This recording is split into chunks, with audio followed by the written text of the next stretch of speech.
Alright, guys, I realized that I have not done this podcast episode in like over a month.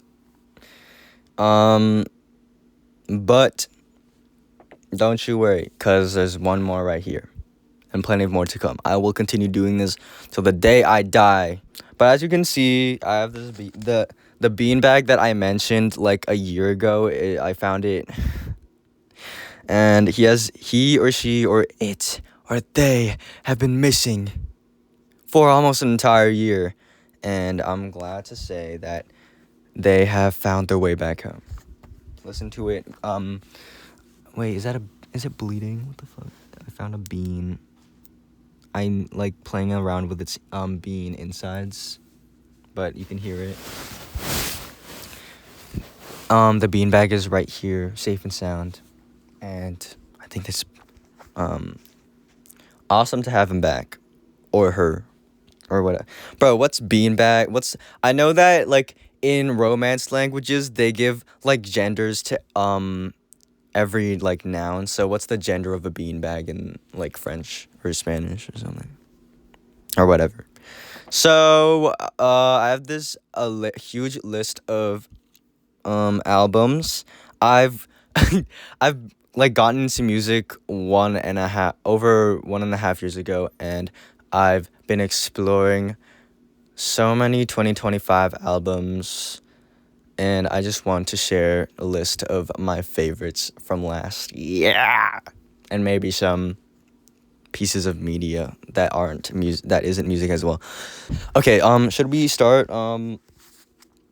Okay, this list is not in any particular order, but also if you're asking why I'm doing this like halfway through 2026 instead of like right after 2025, is because I did record a podcast episode about music like on New Year's Eve, but then I scrapped it because I lost it, and also because I think it sounded butt cheeks. Now this is me continuing the legacy or idea or whatever. So this list is not in any particular order, but except for this first one. And this first one is my album of the year. So easy to choose because it's just so special to me. And it's obviously, this is going to be like such an obvious choice because it's shown up on so many critics like best album of the year, or best albums of 2025 lists. But it's Revenge Seekers by Jane Remover. Guys, why'd you burp like while I'm trying to speak to you guys? Like, that's so rude. It's making me tear up. Revenge Seekers, if I could explain it in one word, there is no word in the English dictionary that can define this album in all its like chaos and like mind-melting, mind-frying sounds and concepts. Like, this album is like, y'all need to know, if you haven't heard of Jane Remover, please know that she's like an experimental artist, but she's not like limited to electronic music. Okay, so on her official account, she has 3 albums: Frailty, Census Designated, and Revenge Seekers. Please know that Frailty is like a hyperpop emo project that she gained popularity for, and then she switched it like 180 within Census, and then it was like a rock project with little to no traces of like any hyperpop or any of her old stuff. Like, it like sounded completely different from what she made before, and then she turned the dial all the way back and then returned to hyperpop, or what is this, like, I don't know, it's like some kind of weird fusion between hyperpop, EDM, rage rap, and digicore, and I don't know. It's just electronic, and she released Revenge Seekers in 2025, and I just want to say, who are the fans?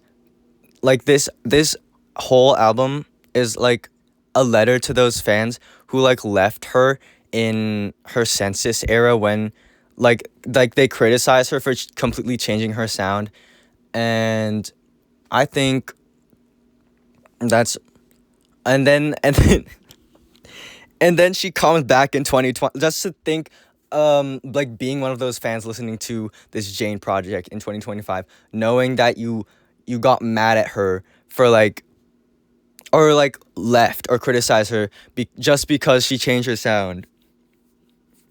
Crazy.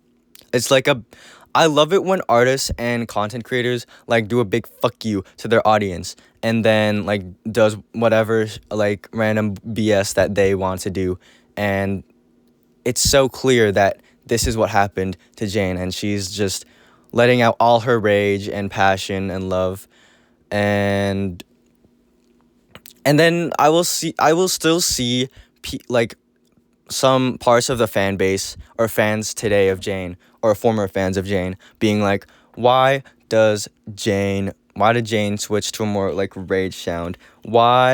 Is she why does she have a black scent? Why does she sound they'll be like, why does she sound like this? It's literally in the album. The album is the answer. The Revenge Seekers is the answer to why, like, for example, she's not making another Frailty. And there's just so much lore in general, like, about Jane. Like, I'm so obsessed with her discography, and I think you should give it a listen. Like, there are plenty of reasons why it's my album of the year, or album of last year. Also, in general, like, so many people criticize. Sorry to like keep, sorry to keep on yapping about this album, but people will like criticize Revenge Seekers for being like too loud. I can't hear her. I can't hear the lyrics. Almost like that's literally the point of like this genre, like the point of genre of hyperpop and like this electronic music like rage rap is the production. Literally the point. You're missing the point. Annoys the hell out of me. And I know also that this is like Jane's fan base is corny. But at the same time, I'm literally one of Jane's fans, so I cannot be talking. Hey, don't associate me with them.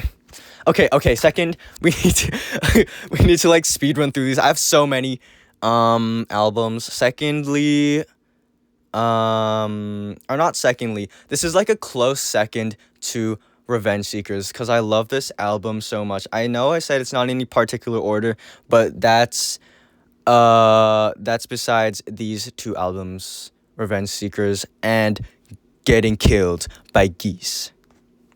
Getting Killed is a rock, like an experimental rock, an art rock. I just want to say Geese is like one of the most genius bands that released an album in 25. Like, this is genius. This album is genius. So they play around with like a lot of sounds and like not to mention time signatures.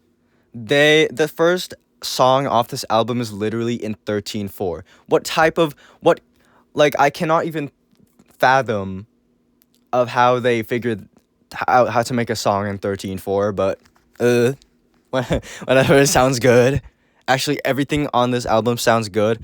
And I didn't even know it was a concept album until after I listened to it fully, and I was like, oh wait, cause like a lot of lyrics in this album are like they paint like surreal imagery or like apocalypse. What is it called? Like apocalyptic. Bro, y'all. I will understand if you make fun of my English, even though I'm literally a native speaker. But like, what is the adjective form of apocalypse? But apocalyptic. They will paint like a lot of apocalyptic and surreal imagery with the lyrics, and I think that really matches with the experimental production. I think it's really good. Actually, no, no. I'm gonna say all of these albums are really good, and that's like, what, like all I have to say for them. Okay, what's next? What's next? I literally have a list of albums in my notes. That's how hard I've been going on this list. Like, oh my goodness, I'm so locked into this best albums of 2025. Okay, thirdly, also, but at this point, there's no particular order. I'm just gonna list them. Thirdly, Looks by Rosalia. Actually, I don't know how to pronounce that. Rosalia is I don't know what ethnicity she is, but I know she sings in Spanish. But this album, guys, she sings in like 13 different languages. So crazy. When I listened to this, I was so confused why this this artist who sings in this artist who sings in Spanish is like singing in Japanese. I was like, huh? Wait, arigatou gozaimasu. Not funny. I was like, oh my goodness, she's singing Suki Tan Ducky Doo, and like, and then I looked at the lyrics and it was in Japanese. I was like, what the hell? This does not sound like. And then like she sings in German. She literally sings in Arabic. Like, oh my goodness. I think this is like an album that has many religious views. I mean, religious themes. Like, looks, which means light, is literally the name of the album. If we can use some like inferring, if we can infer with our brain, with our God-given like mind, then we can infer that. Okay, why am I sounding like an English teacher? So, fun fact about this album, I think MIA, like the rapper, said something, or Maya, the rapper, said something about this. Actually, I forgot. Never mind. There's no fun fact. Okay, that bit fell flat so fast, like so awkward. Okay, next, God Does Like Ugly by JID. I was rooting for this album. I knew it wouldn't win against I was rooting for this album in the Grammys. I knew it wouldn't win against Kendrick Lamar, GNX, because like Kendrick just opened his mouth, give him a Grammy, or whatever that meme is. I think this is like my favorite rap album of 2025. Big 25. It's like experimental rap, and there are also some religious themes in this album.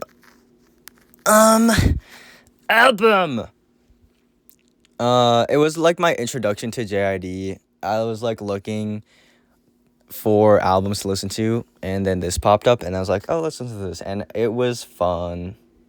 I was listening to it while editing the Zone 2 video, and it was a really nice experience. I'll say that JID is a good rapper. And what next? Vanisher Horizon Scraper by Quadeca. This album, I have no words, actually. Like, this is one of those albums that are like, the production made my jaw drop. I was speechless. Not that I couldn't talk, because I was listening to this on the subway, so why would I be talking in public? I would just look like schizo talking to myself, like right now. But I was listening to this on a subway. It was very otherworldly experience. Quadeca's production in general is just very like cinematic for no reason, but I'm not complaining. And as usual, he posted a visual album to go with this, a nice little visual album to go with this album. So, what I think the story is, as I've seen online, is like, it's about this sailor, or this like guy, I don't know if he's a sailor, who like sails by himself out in the ocean, in the sea, and then goes crazy. He gets like really paranoid out in the sea and from like all the isolation, and then I don't know, he gets schizo and he goes bonkers, monkey nuts, and then I don't know if he dies. I haven't watched the visual album, but I know it loops. Well, obviously, cause I I listened to the whole album, but like it loops, and I only know one other album that loops around, which is Igor by Tyler. Oh, also the fact that Tyler released an album right after the year that he released an album. Like he released an album back to back years, like that was, or two albums, Chromacopia and Don't Tap the Glass. Like that's crazy. Holy work ethic. Anyways, next, Headlights by Alex G. This was also my first time listening to Alex G. I see everyone like talking about Alex G, like they're like, I think it's a specific personality trait or type of person that frequently mentions Alex G. Like they will put him on, like put Alex G on their Instagram story or an Instagram note or something, and I'll be like, oh, what's the hype? And now I found out the hype, and it turns out it is very well hyped, or it lives up to, Alex G lives up to the hype. I honestly didn't know what to expect when listening to this, because I didn't like read. I did like a blind listen. I was like, hey, let's just get into this, and it was a really memorable, or it was a really nice experience. I was listening to this while walking the park, and what a very fitting. What a very fitting.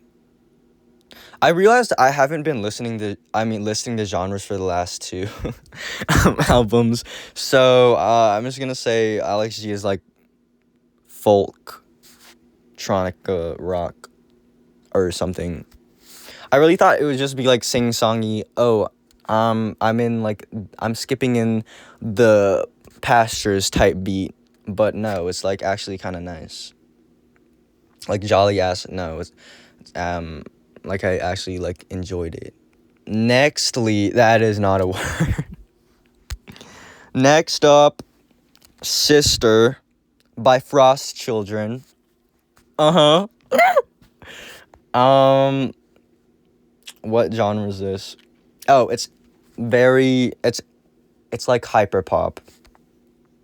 But like extreme, like metal, new metal hyper pop. What to say about this album besides it has a lot of moments where it just like Quadeca, like it makes me go, oh my goodness, my jaw is dropping, my eyes are rolled in the back of my head, arching my back to this music, like oh my goodness, like this made my butt cheeks clench, but in a different way than Quadeca, as his is like cinematic production, but this is like abrasive but like production.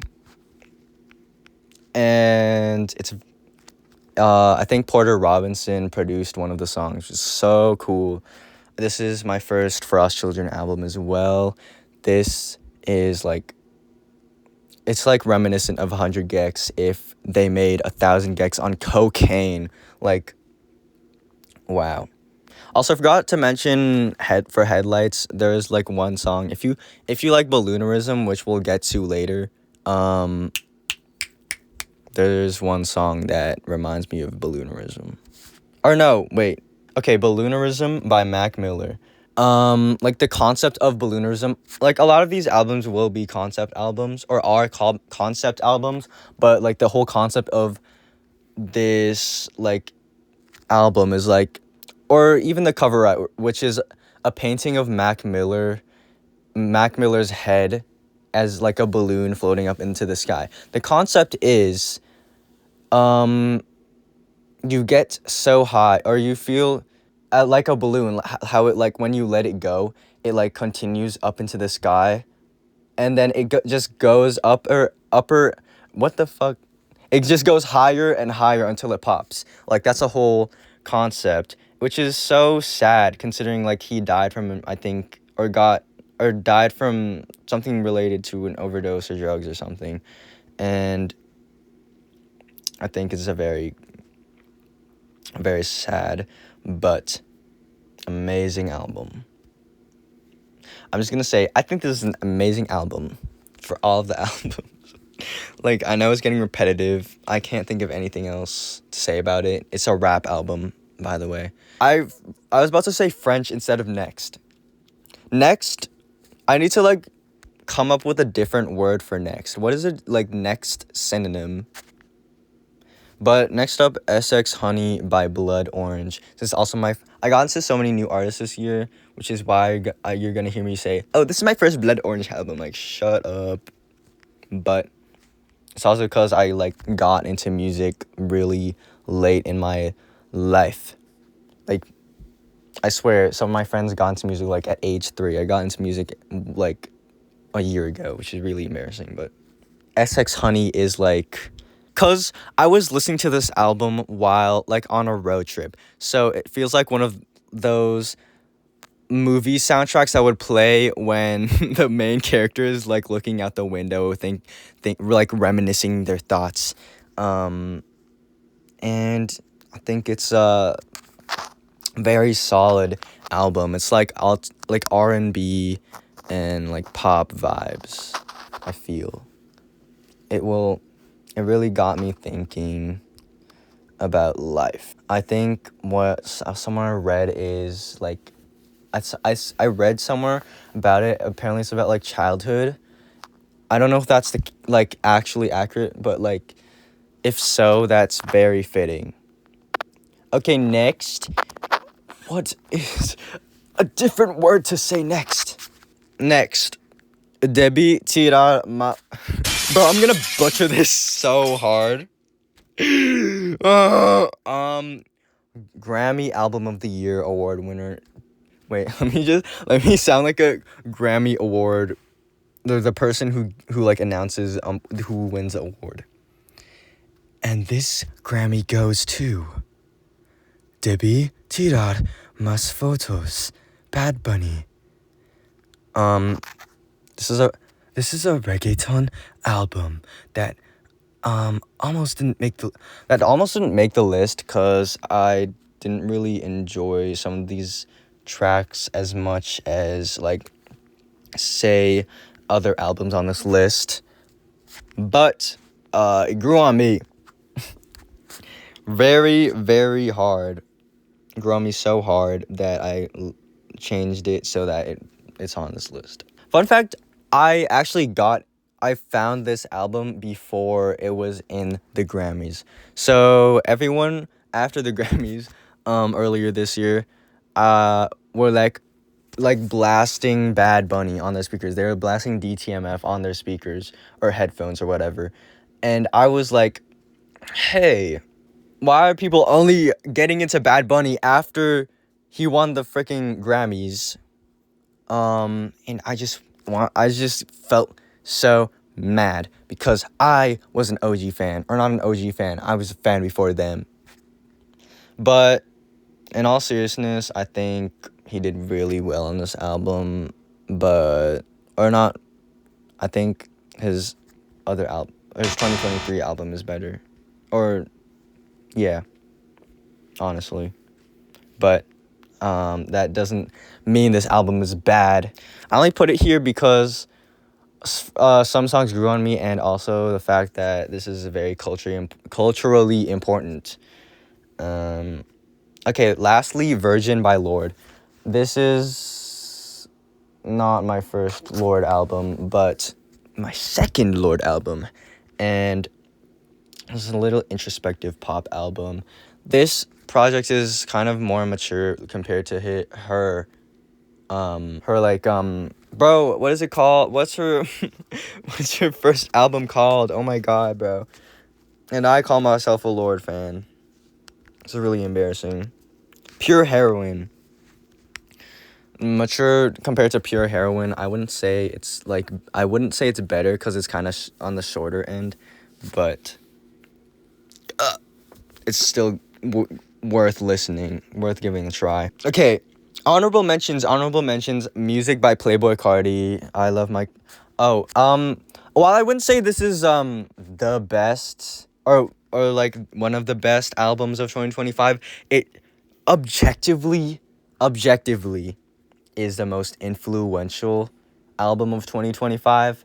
Um when this came out, and even months after, you would keep personally for me, didn't even like listen or search anything up about Cardi, but it was like constant media about music, or constant videos and shorts about music by Playboi Carti on YouTube. And it was like, I didn't even ask for this, but I guess this is cool. But I didn't listen to it until like summer of 2025, and honestly, I didn't like it at first, but it did grow on me after a couple more listens.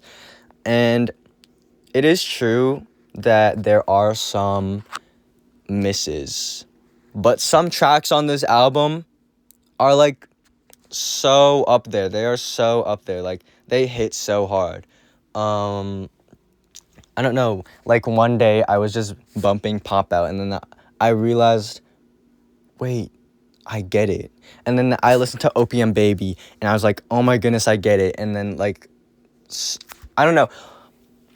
Some tracks will still not click for me, and I just think it's because the album is kind of bloated, but it is still worth mentioning on here. Okay, I Love My Computer by Ninaji Rachi, Dead Air label, just like Jane Remover, Lucy Bedrock, Slayer, Kamo. I Love My Computer is a fun little EDM listen. It's kind of more toned down than Sister by Frost Children. And if you like Brat by Charlie XCX, go check this album out. It's so, like, it's not like the same as Brat, but if you like Brat, you will like I Love My Computer. Listen to it. Anyways, it's when I talk about this album, it really does sound like it should be on the actual album or best album list, but it's good, but a lot of the albums on the actual list are outshine it. Who knows? Maybe you'll like it better than me. Go listen to it. Nextly, why did I use Nextly again? Fancy That by Pink Pantheress and Rebel by SD Kid. Both really, really fun and like just good in general listens. The only reason why they're in honorable mentions is because they're so short. And if I'm listening to a short LP, the odds of making it into the actual like list is like it has to be either longer or like incredibly insanely good for it to make it on the list. Why am I sounding like an angry or like a critic? Ew. It's not that I don't like these records, it's just that they're really short. And also I think it's funny how people thought SD Kid was Timothy Shamel, what the fuck? I think it's really funny how people thought SD Kid was Timothy Chalamet, that they hopped on a song together. Okay, Star by Two Hollis. I love Two Hollis with my heart. His 2024 album literally changed how I think, and I love Two Hollis. Fuck You Skrillex by Skrillex. Or fuck you. Let me say the entirety of. Let me say the entire title of this album. Fuck you, Skrillex. You think you're Andy Warhol, but you're not. Exclamation mark heart by Skrillex. It sounds like a DJ. I think obviously it's dubstep, but like it's like all the songs blend into each other like a DJ mix. So if you want to like have a little fun party in your room by yourself, then you can listen to this album. Oh, no. There's one more album that I really, really like. Some Sexy Songs for You by Drake and Party Next Door. Psych! Oh, you thought I liked that album. That album sucks dick.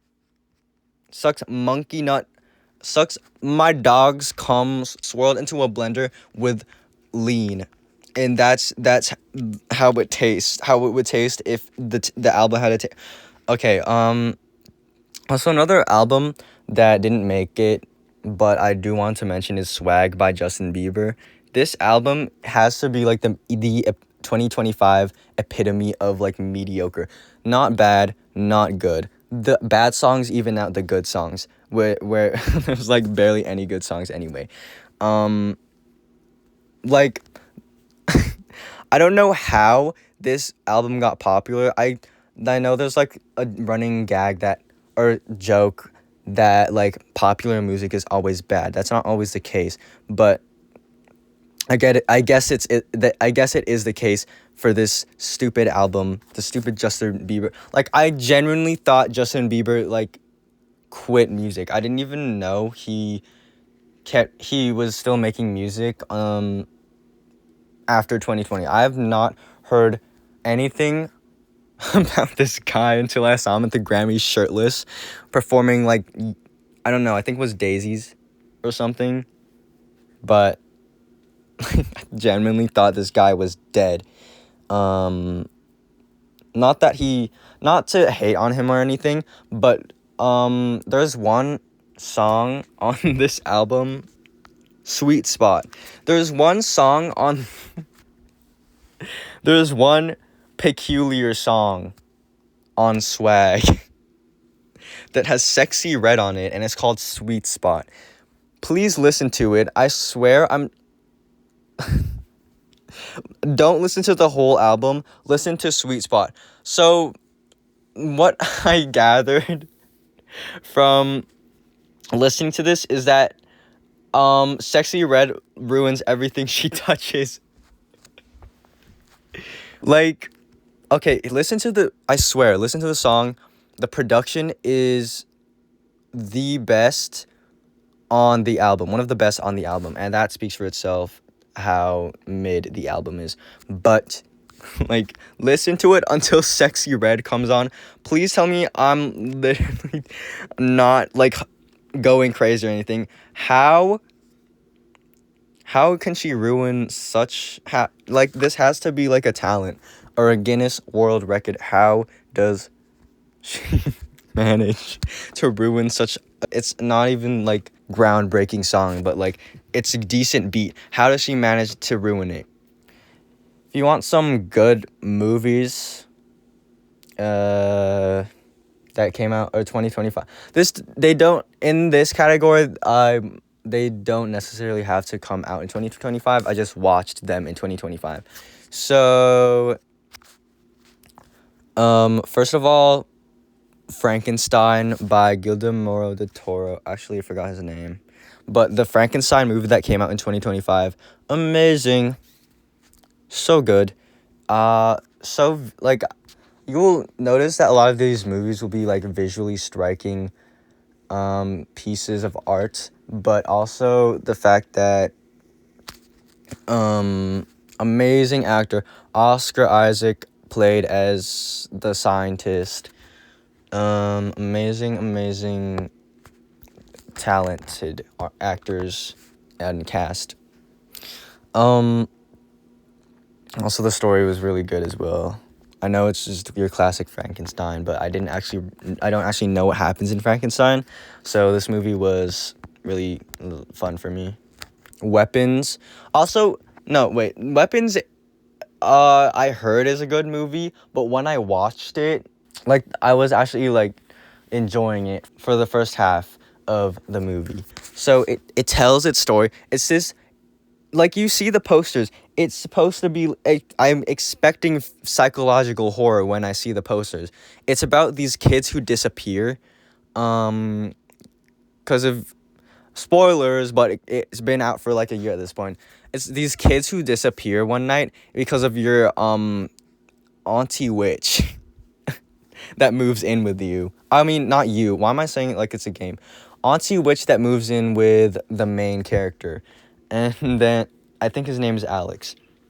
And it's this mystery. It's not really horror, even though it looks like a horror. It's more like black comedy, which And which is really sad because I was expecting horror. I was expecting my spine to be tingling, and I was expecting to have nightmares for the next 3 days after watching this. But no, it was literally comedy at the end.